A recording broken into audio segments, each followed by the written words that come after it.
Hey Captains, this is Karandar. In today's video, I'm going to run through all the details of everything going on with today's release of Update 10.2, Italian Battleships Part 2. Many of you will already have unlocked some of the ships from Update 10.1 and are aware of their basic characteristics. Their semi-AP shells hit soft targets very hard, but their guns are less accurate, typically have shorter range and slower reload time than most of their opposing battleships. These battleships are well armored, but their citadels tend to be vulnerable, so mind your angling to get the most use from these ships. They're reasonably maneuverable, and from Tier 8 and up, they receive full-speed engine exhaust smoke that you can use to help reposition from a bad flank. Just pay attention when you do use this smoke. Your smoke firing penalty on these battleships is huge. So hold your fire for a bit, use your smoke, turn and bail out. Otherwise, you'll get spotted and just waste your smoke. It looks like this update has a combat mission rewarding the Legion Permanent Camouflage for the Tier 9 Marco Polo. If you happen to have received that in 10.1, you'll get 6,000 doubloons instead. During this update, we'll also be receiving Italian containers. These containers give us a chance for various consumables, some premium time, doubloons, and free XP, as well as a small chance to receive one of 4 premium ships from the Italian Navy: the Tier 6 Leone, Tier 7 Abruzzi, Tier 8 Roma, and the Tier 9 Marco Polo.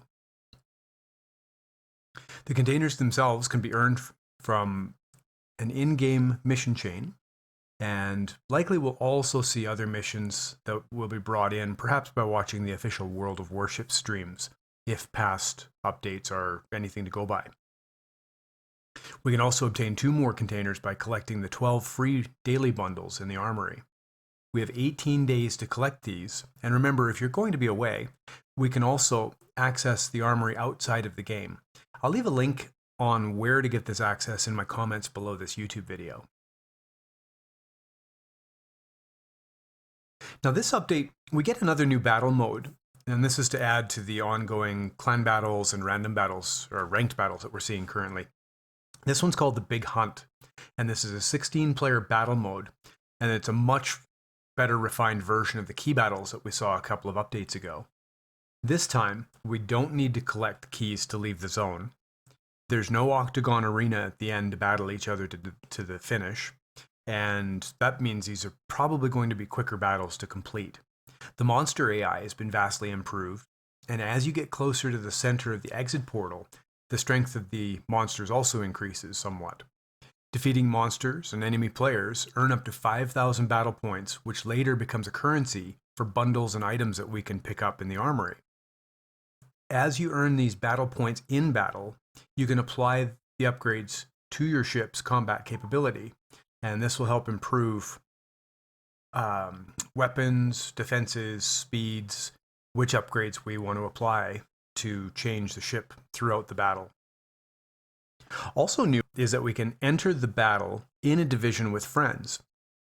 We will be split up initially, and we'll have to communicate to be able to get close enough to partner up in battle. As far as partnering in battle, each week the AI is going to become progressively more difficult to defeat. So the team sizes are going to increase. I believe they start at 3-player divisions that you form up in battle. You basically mouse over a human player ship, hit the F key, and that sends an offer to div up, and they can choose to enter and accept. Now these team sizes, I believe, increase in size to the last week, which is the most challenging monsters, to teams of 6. And friendly team player members do not take friendly fire. And one thing to keep in mind, though, is any player is free to leave the division at any time. So there could potentially be some backstabbing, things like that. So an additional twist to this battle mode is kind of an endgame boss. Name is Aurora. It's a special ship, has a bunch of little minion ships around defending it, and there's 2 timers in this battle mode. One for when the gate opens up that you can leave the arena, and the other is for the arrival of Aurora. So Aurora is a very tough boss, takes some coordinated effort, but significant boost in the amount of points that you can earn. Getting out of the arena alive through the exit portal will double any points that you earn. So you can earn up to 5,000 just battling humans and bots. You can double that by leaving the portal. Being destroyed, you still get the points you earned, so it's not a wasted effort. Now we come to the biggest thing that excites me with this update, and that is by far the largest visual and graphics improvements being brought into this game since I started playing 5.5 years ago. The added realism is extremely welcome to the game. Fire effects, they now take speed into effect, they look more realistic, and when fire prevention is mounted as a skill, then players will see a maximum of 3 large fires on a ship with 1 in the center, and without the skill you'll see 4 with 2 in the center, and it always used to be 4. And with the speed of the ships, the fire's smoke actually is influenced, so the faster the ship, the more flat the smoke is. It'll help judging, aiming, and leading target ships in the future. When firing guns from your ship, main and secondary guns have distinctive smoke and fire effects, and caliber also affects the visuals. Notice on the water, main batteries create shockwaves. It's really cool. When shells hit the water, they're now smaller splashes, a little more realistic looking. So say when you're firing at destroyers and it's heavily focused, before there's times where you wouldn't even see the ship, you didn't even know how to aim. So hopefully this will help that.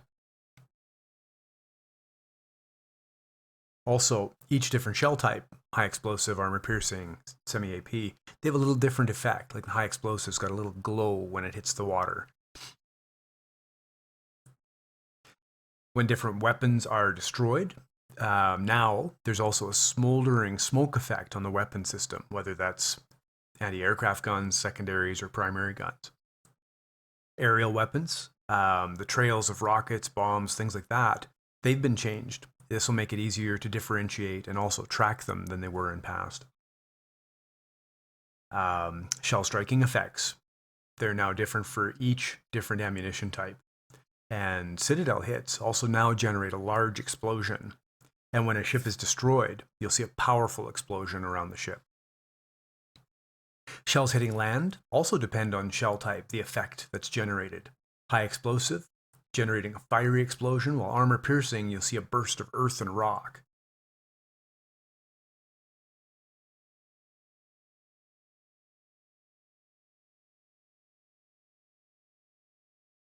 Anti-aircraft guns, watch these. They now track aircraft. They've got different muzzle flashes and tracer effects. Using defensive and AA, the consumable, it increases the intensity of the tracers and also changes the color to a reddish hue.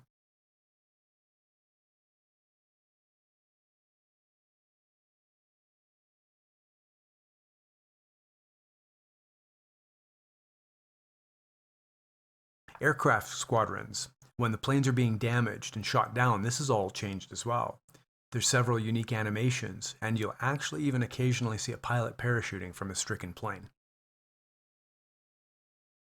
Also, if you watch a ship carefully, enemy or friendly, there's now active visual indicators for various consumables, including repair party, damage control, all of the consumables. In past, we've seen effects with radar. Now there's hydro, and it's awesome because there's little indicators you can see who's using what consumables.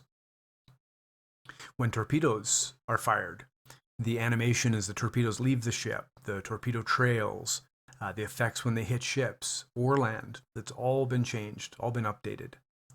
Smoke from engine stacks has also been changed, and this should make it easier for sure to see the speed of a target. Also, when the engine boost consumable is used, it's distinctly thicker smoke to help damaged engines, also a more visible effect from the target smokestacks.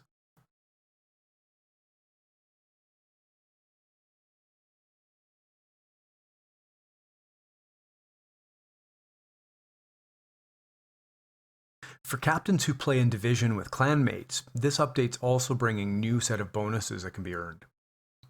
It's referred to as the Division Star. Earning victories with your clanmates in randoms, co-ops, clan battles, or operations can earn additional credits, resource containers, signal flags, and commander XP, along with extra coal and oil for your clan base. So it's even more beneficial than ever to find a clan that matches your playstyle. Even a lone wolf style can get most of these bonuses. This update in the Armoury, we see the Summers has left us, and this has now been replaced by the Tier 10 US cruiser Austin for 29,000 steel. This is a versatile light cruiser, has a strong main battery reload booster. Looks like it has a lot of DPM, relatively weak armor, decent AA. Also, we see Marco Polo arrive in the Armoury for 228,000 coal. Now keep in mind, the Italian containers have a small chance this month that we can get this ship for free. So you may want to hold off till the end of the month until you've earned all the containers you can. People that rank out with ranked battles, you can spend 10 of those ranked tokens on a new permanent camouflage for the FDR aircraft carrier. 3 updates from now. In update 10.5, we're going to see probably the largest removal of ships, special ships, premium ships, that type of thing that we've ever seen in the game. These ships include the Tier 6 aircraft carrier Erich Lowenhart, Tier 6 destroyer T-61, cruiser Admiral Graf Spee, the Tier 7 destroyer T-39, the Tier 7 Soviet battleship Lenin, the Tier 7 British battleship Nelson, and this one's for free XP, so if it's something that interests you, it's not terribly expensive. Lastly, the Tier 7 Commonwealth destroyer Haida and the Tier 8 Japanese destroyer Asashio. This update, we might see the occasional Tier 7 German cruiser Weimar and the Tier 8 British cruiser Tiger 59.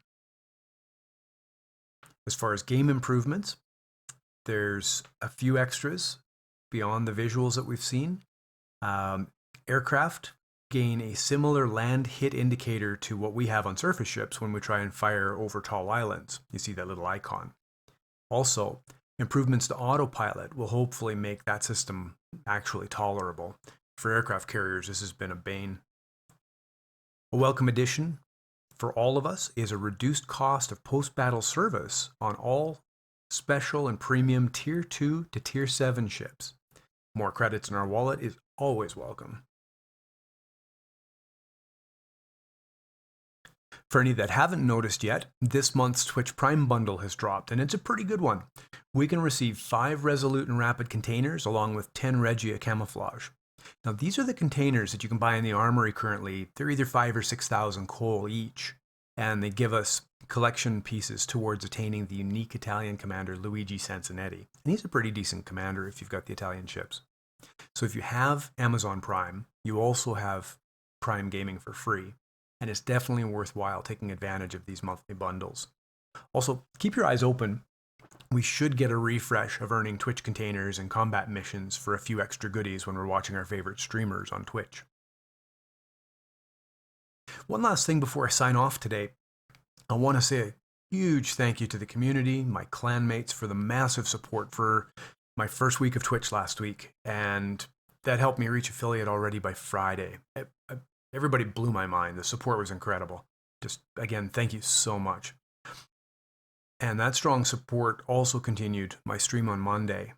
So an extra shout out to fellow streamers, Omgan TTV, Dr. Drunk, and Sone. The support has been outstanding and it's very much appreciated. That's it from me for now. Thanks very much for watching. Please like and subscribe. Check out my Twitch, and until the next time, good hunting.